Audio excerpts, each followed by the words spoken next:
আসসালামু আলাইকুম আমার প্রিয় ভাই বোনেরা, আশা করি আপনারা সবাই ভালো আছেন। আপনাদের দোয়ায় আমি অনেক অনেক ভালো আছি, আলহামদুলিল্লাহ। তো এই তো চলে আসলাম আমার লাউ গাছের মাচার কাছে। তো দেখুন, লাউ গাছটা দিয়ে আমার মাচাটা একদম ভরে যাচ্ছে, মাশাল্লাহ। তো লাউ গাছের মাচার নিচে আপনারা দেখেছিলেন টমেটোর চারা ছিল। তো ওই টমেটোর চারাগুলো উঠিয়ে এনে আমি এই পাশে লাগিয়ে দিয়েছি। আর লাউ গাছটার সাইড দিয়ে আমি নেটের জাল দিয়ে বেড়া দিয়ে দিয়েছি। প্রতিনিয়ত গরু ছাগল এসে আমার লাউ গাছ ছিম গাছ খেয়ে যাচ্ছে। তো আমি আজকে কিছু শাক সবজি উঠাবো। এখানে আমি একটা ঝুড়ি নিয়ে নিয়েছি। এখন আমি মাচার নিচে চলে যাব, দেখি কি কি শাক নেওয়া যায়। মূলত হচ্ছে আমার লাউ গাছে আজকে 2G কাটিং করতে এসেছি। যেহেতু দেরি হয়ে গেছে, আমি প্রথমে 1G কাটিং করেছিলাম, এখন আমি 2G কাটিংটা করে নিব।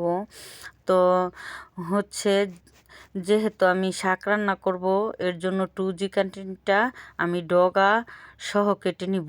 আর যদি আগে থাকতে কাটতাম তাহলে কিন্তু আমি মাথাটা চিমড়ি দিয়ে ফেলে দিলেই হতো।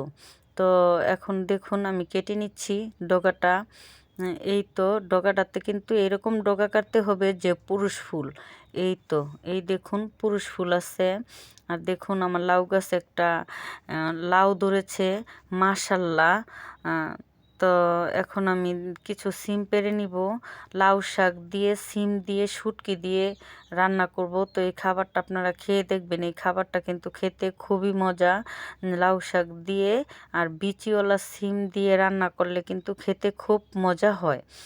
তো দেখুন আমার বাগানটা, আপনারা বলবেন যে আমার বাগানটা কতটা সুন্দর হয়েছে।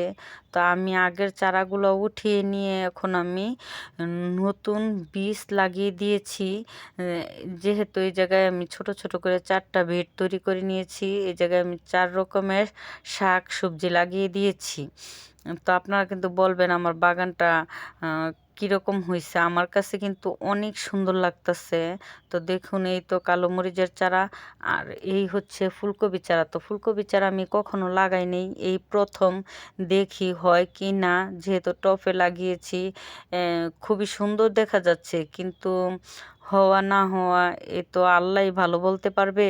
তো এই তো চলে এসেছি বাসায় লাউ শাক, সিম আর হচ্ছে মূলা শাক নিয়ে। তো আজ এ পর্যন্তই, ভালো থাকবেন, সুস্থ থাকবেন, আল্লাহ হাফেজ।